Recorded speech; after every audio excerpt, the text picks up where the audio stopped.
Hello, beautiful souls. Thank you for clicking on this video and checking it out. Today we're going to talk about the traits and trademarks of an empath. Now, the trademark of an empath is feeling and absorbing other people's energy. Now, let me ask you, have you ever walked into a room after a couple just had an argument? But when you walked into the room, the couple looks fine. Like they're smiling, they're welcoming you with open arms, as if nothing was going on.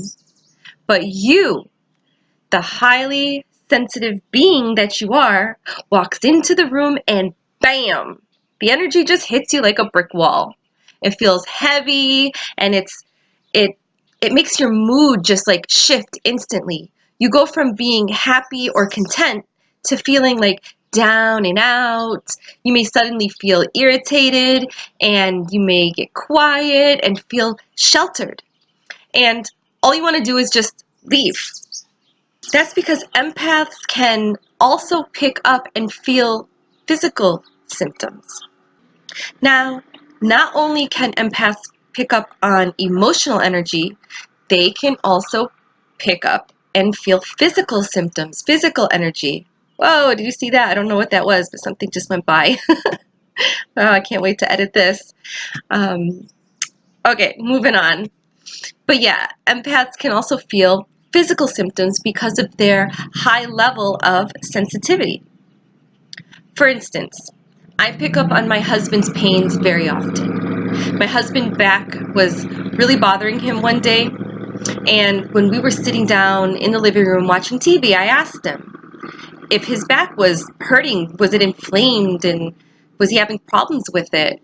And lo and behold, he looks at me and he says, yeah, because he didn't say anything.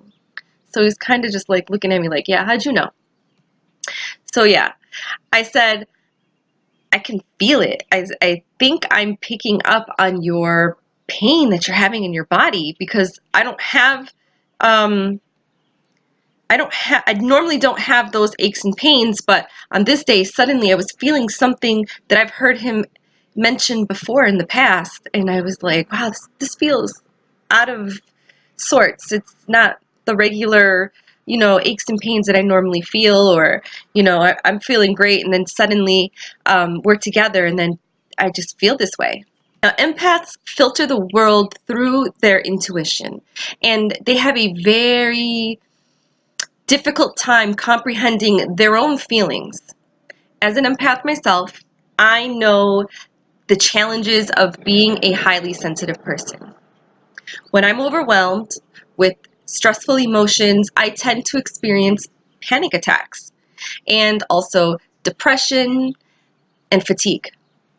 As an empath, you can also experience other symptoms as in binge behavior, such as sex, food, drugs, TV. Those are all binge behaviors. It is also possible to exhibit other physical symptoms that defy traditional diagnosis. But empaths can also learn how to center themselves, also known as grounding themselves. So they don't feel so much or become overloaded. And let me tell you, it can be exhausting and make you feel very sick. Now, the first step is to acknowledge that you are an empath. And if you're watching this video, it's probably because you are an empath. So that's why it's really good to ground yourself, because this can become very exhausting and draining for an empath. And sometimes I forget to do that even in the comfort of my own home. Now I'm going to go over 10 traits of an empath to see if you can relate to any of them. Number 1, empaths are highly sensitive and naturally giving. They are spiritually open and good listeners. They have a huge loving heart and they are great nurturers. They will always be there for you, but they can easily have their feelings hurt. Empaths are often told that they are too sensitive. Go figure. Number 2, empaths absorb other people's emotions, and they are highly in tune with other people's moods. Good or bad, happy or sad, they feel everything, sometimes to an extreme. They take on negativity such as anger or anxiety, which can be very, very exhausting for them. If they aren't around a peace and loving or calmness, their bodies take these on, and that can create an illness for them, or a dis-ease. Not a disease, but a dis-ease for them. Know the difference. Dis-ease. Number 3, many empaths are introverted. Introverts. They become overwhelmed in crowds, which can amplify their senses. They tend to be more introverted and prefer, the one-on-one contact or smaller groups. Even if an empath is more extroverted, they may prefer to limit how much time they spend in crowds or at a party. Number 4, empaths are highly intuitive, and they experience the world through their intuition. It is important for them to develop their intuition and listen to their gut feelings about people. This helps empaths find positive relationships and to avoid energy vampires. Number 5, empaths need alone time. As super responders, empaths can find that being around people can be draining, so they periodically need time alone to recharge. Even a brief escape prevents an emotional overload. For example, empaths like to take their own car, their own vehicle, when they go to places, so that they can leave when they please, so they can escape. I say escape, to be nice, leave, but I'm always leaving places, and my husband says I'm escaping, and that's how I feel sometimes. And it's not that I'm doing it because I want to be rude or because it's rude. Sometimes I just need to go, and I need to go now, and it's just my way to slip out, and knowing that I came in my own vehicle, I can do that. Number 6, empaths can become a little overwhelmed in intimate relationships. Too much time together can be difficult for an empath, so they may avoid intimate relationships. Now, this may vary from empath to empath, person to person, soul to soul. Some love to engulf into lust because it's a natural high vibrationally. So at the beginning of a relationship is probably more intense being with an empath. As the relationship goes on, after, like the 1,000 days of lust fades away, the empath may go back to being overwhelmed because deep down they are afraid of being engulfed and losing their identity. For an empath to be at ease in a relationship, the traditional paradigm for being a couple must be redefined. Allow your empath partner to have space without getting offended. Number 7, empaths are triggers for energy vampires. Now, energy vampire is a term used to describe a living person who just drains you emotionally. An empath's sensitivity makes them particularly easy marks for energy vampires, whose fear or rage can tap their energy and peace of mind. Now, these vampires may do more than just drain an empath's physical energy, especially dangerous ones such as narcissists who lack empathy and are only concerned with themselves. They can make empaths believe that they are unworthy and unlovable. Other energy vampires include the victim, the chronic talker, the drama queen, just to name a few. Number 8, empaths become replenished in nature. The busy everyday life can become too much for them. The natural world nourishes and restores them. It helps them release their burdens, and they can take their refuge in the presence of the trees. and all things wild in nature.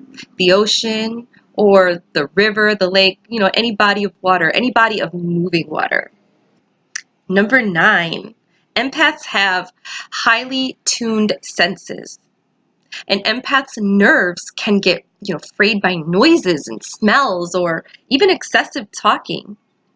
As an empath myself, I can tell you, number 9, this one is probably the biggest and more important trait that I deal with that drains me and irritates me daily.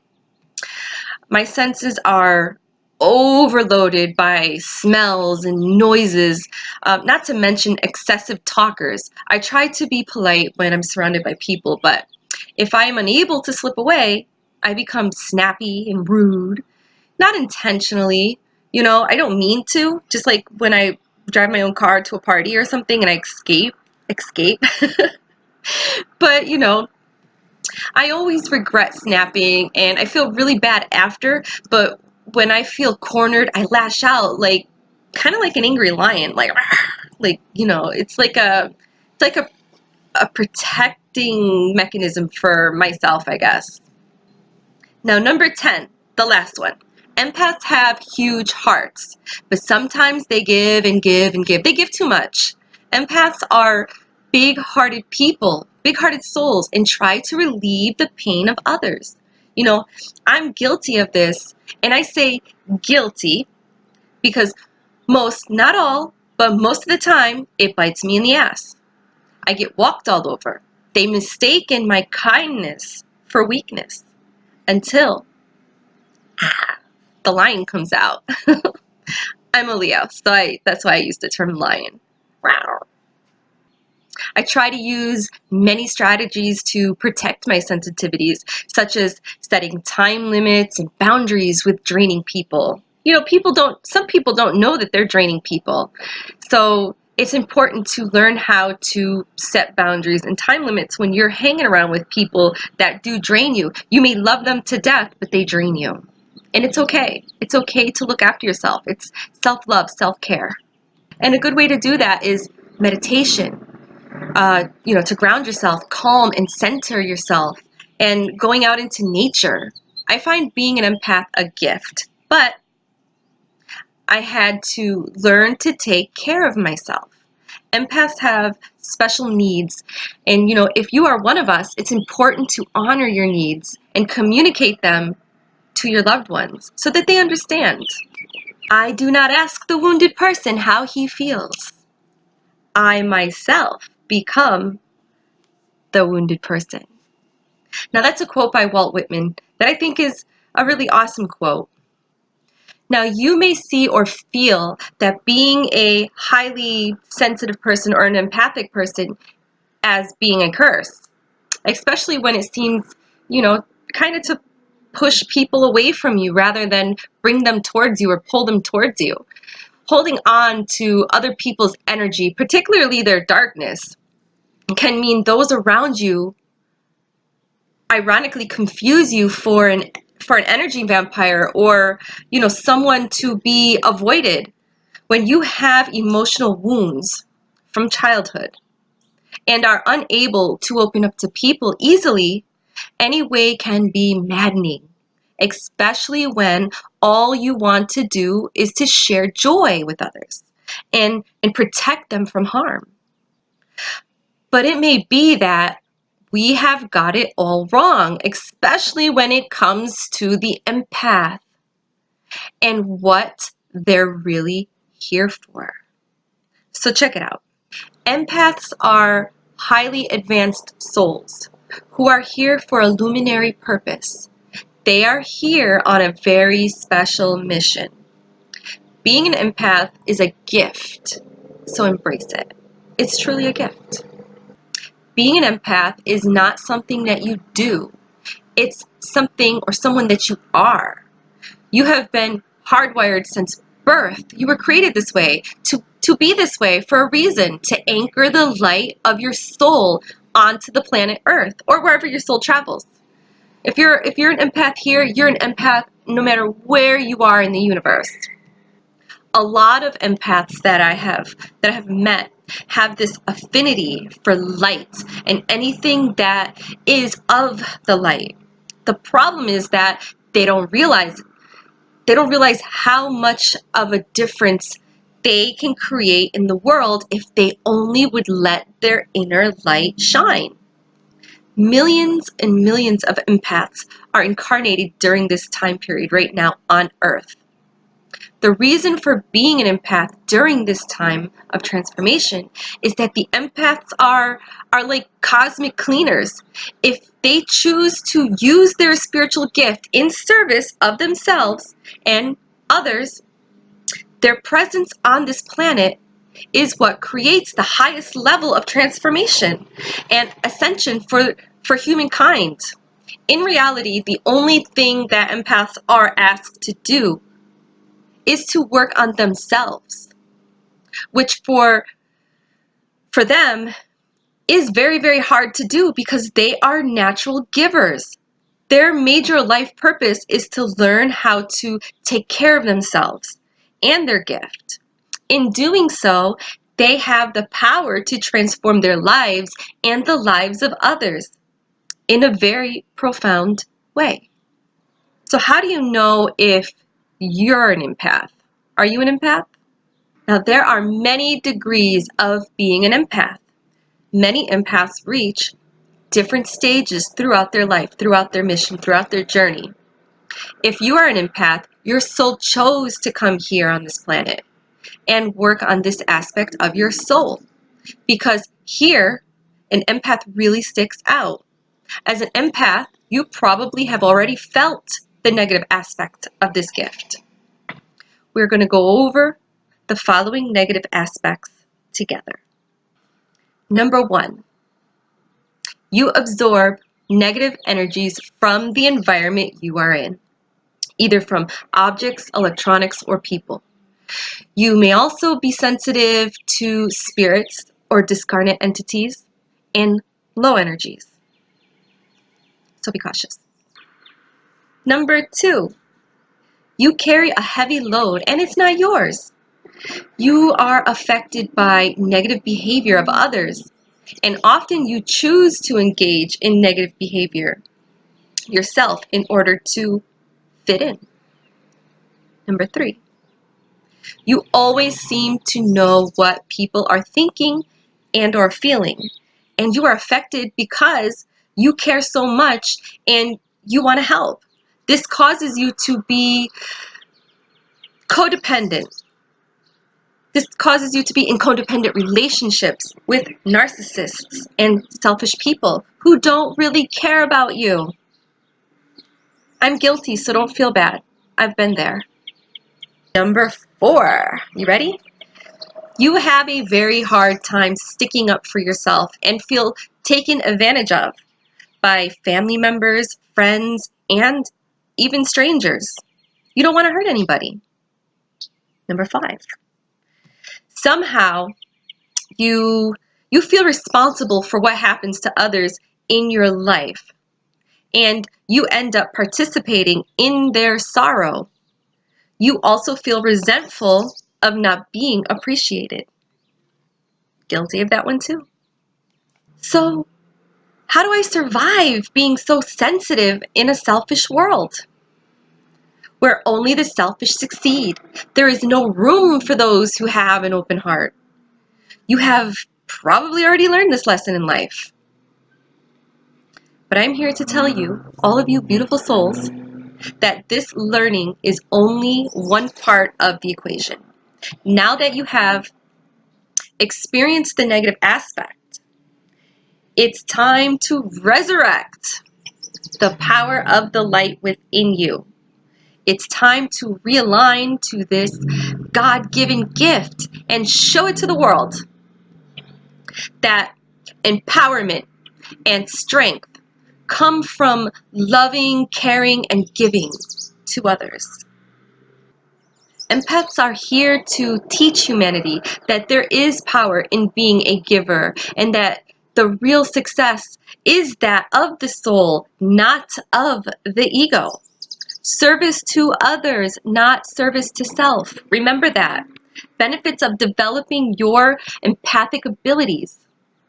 People often say that, being an empath has ruined their life or sounds like a horrible gift to have. They feel strange, different, and isolated, by the rest of humanity, by their friends and family. I say to them, the universe, source, the soul, did not make a mistake in birthing you, okay? You did not make a mistake by volunteering to incarnate with such a gift. There is a purpose, and the main one is to love and embrace who you are without judgment. In many places on the internet and offline, people who define themselves as empaths tend to talk a lot about how this has affected them in some negative way. They blame people in their lives, and they describe themselves as being codependent with narcissistic personalities and having struggled for years to get out of abuse and low self-worth. Please don't do this to yourself. Don't do this to yourself. That lowers your vibration. When you feel this way, stop. Just stop and breathe. Ground yourself and remember, you are a divine being. I know that the ego mind wants to create a sense of drama around yourself, but this is really not helping your highest purpose. Not at all. I encourage you not to go into blame and victimization mode. I had to spit that word out. Victimization mode. I do understand clearly what, being an empath is, because I too am an empath. I'm an empath too. Every day of my life, let me fix my screen here. Every day of my life, I deal with this aspect of myself. I used to see it as a curse, and I felt unloved, taken advantage of, and energetically used as a dump of other people's negativity and problems. Now, the truth is, I also allowed it. At some level, the empath has a benefit in being their friends and family's negative energy repository, because this is the way an empath feels love and appreciation. This is totally inappropriate. But this is part of your life as an empath. Looking back at your life, would you be here right now watching this video if you had not gone through what you had gone through in life? Probably not. This is your soul's path working through you. Being an empath is the highest level of success. Spiritual development available on this plane of reality. Here are 4 superpowers or traits empathic people can develop over time. Number 1, empaths can read people's minds. Mind reading isn't a parlor trick. It's telepathy. It's energy. We all do it to some degree. Taking cues from people's body language and verbal discourse. A skilled nonverbal decoder can tell if someone is lying or happy or sad, even if they claim to be the opposite, or if they are manipulating others with their speech and their gestures.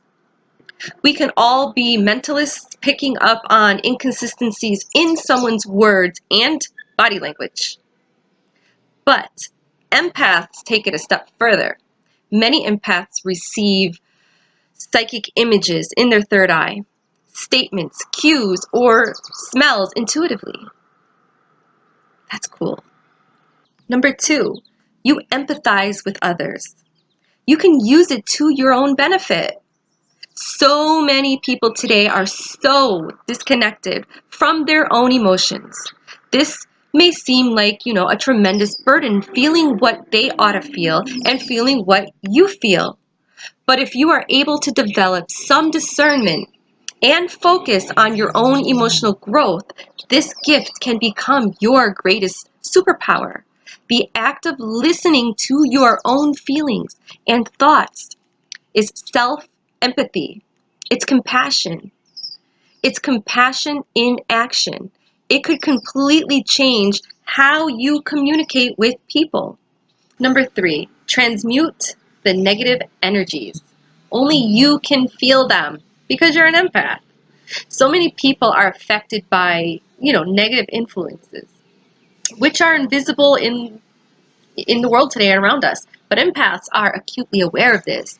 And empaths can even walk into a room where a negative conversation or action had just transpired.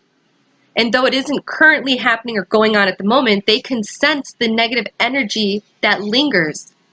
Instead of being a victim of the sensitivity to the energy, look for positive energy first, and transmute that negative energy. Transmute it out. Practice. You can practice a quiet 5-minute meditation. You can try to bring the energy up higher by bringing in plants or flowers to a place with low energy. Or you could simply utter encouraging words and thoughts to people around you who were also affected by the negativity.